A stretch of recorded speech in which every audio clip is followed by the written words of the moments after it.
Alam niyo ba mga katormo? Abay syempre hindi niyo pa alam.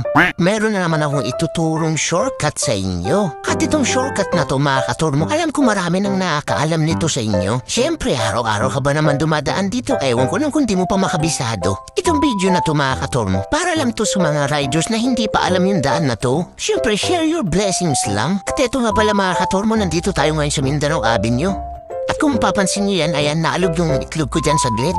Abay ngayon lang ulit ako nakadaan dito ng maluwag. Kasi pag dumadaan ako dito ng gabi, aba, lagi ako nasa gilid. Kalsada pala yung gitna nito. Akala ko yung gilid lang kalsada dito eh. Abay, nakakatakot magkatawa-tawa kapag maluwag. O tinan niyo itong madadaanan ko sa may bandang gitna. Akala niyo walang lubak. Kaya ayan, sinay kong daanan. Abay, napagilid agad ako dito sa may kabila. Abay, grabe yung alog eh. Parang lalabas agad yung aking yung tapang ko, tapang.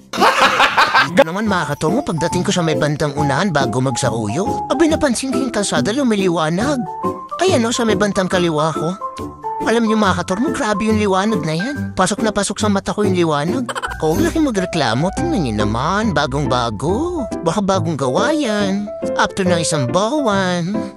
Ay nako, eto ay kata natin ang ating video. Tama na ang kwentuhan, papakita ko na sa inyo ang shortcutan. So at ito nga pala yung shortcut mga katormo, kung pupunta ka ng Kaibiga, syempre, sigurado ako kakaliwa or kakanan ka, lalong-lalo na kung baguhan ka lang. Pero ang ituturo ko sa iyo, eto, gumitna ka lang, diyan ka lang sa gitna dumaan. At ang pwede nga lang palang dumaan dito mga katormo ay ang mga motor. Madalas din kasi may mga sasakyan dito napapadaan, pero pag nakita nila yung butas na yan, ayun, kanya-kanya nang atrasan.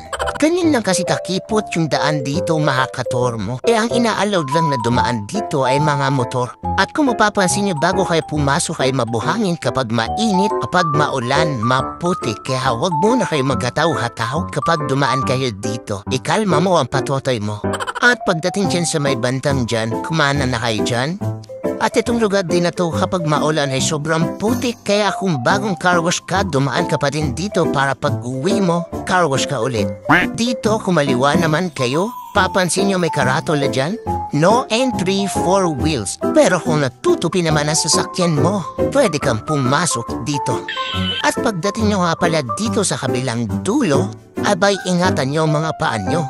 Medyo makipot ang daan dito, baka sumabit ang tuhod mo, maging lolo ka agad pag uwi mo. At paglagpas mo sa makipot na daan na yan ay ito naman ang iyong masisilayan, ang napakaluwag na daan. Sigurado, yung mga kamay mo ay madidemonyo dito kasi racing kang loko-loko. Kaya kalmahan mo ulit ang patotoy mo. At pagdating nyo dito sa may taas, pwede ka palang kumudrip dito pagdating nyo sa taas. Marami nagtitinda dyan. Merong siomay, merong saging, at kung ano-ano pa. At yung kanan nga pala ay papuntang Novaliches at yung kaliwa ay papuntang Paso de Black. At kaya nga pala ako napadaan dito mga katormo. Abay may deliver ako ng kangkong chips dito banda sa may Vista Verde. Siyempre pre-delivery, basta malapit sa atin. Kaya ano pang inaantay mo? Abay mag-order ka naman, load ka lang ng node dyan. So let's go!